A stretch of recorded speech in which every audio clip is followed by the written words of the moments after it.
Any interest rate is called usury. Usury is illegal. So in Christian nations, lending money for an interest rate was illegal. So because it was illegal for the Christians, who did the lending? The Jews. So there was Christians who could lend for 0% or didn't lend at all. And then these people called the Jews would come over and start lending money. They would start charging money. And in a couple generations, guess what would happen to the economy?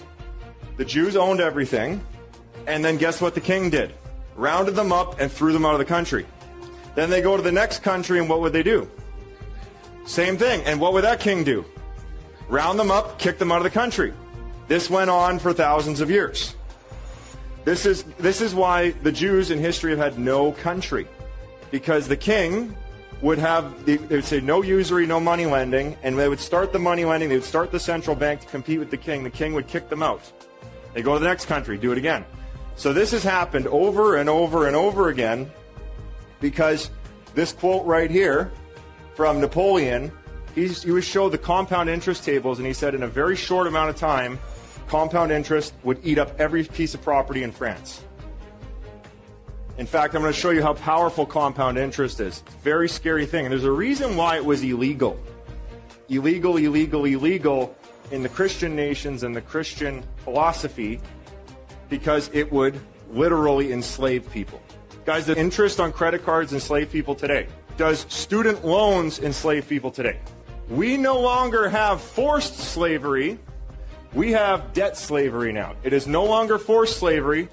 There's not a massa with a whip whipping you anymore to pick cotton or something like that, or build wallets or whatever you're doing, build boats, all sorts of slavery. We now have debt slavery, where somebody prints money and you now have to pay the money back plus interest. Okay, so Pareto's principle. In Italy, an economist named Pareto noticed that 80% of the land was owned by 20% of the families. The start of modern banking was in Italy. You had the Jewish population there, and they would exchange gold for notes. And in Italy, you had the Pareto principle, where 80% of the land was owned by 20% of the people. Who's heard of the 80-20 rule before? That's from Italy. And I want you to write this formula down. Time times compound interest equals power.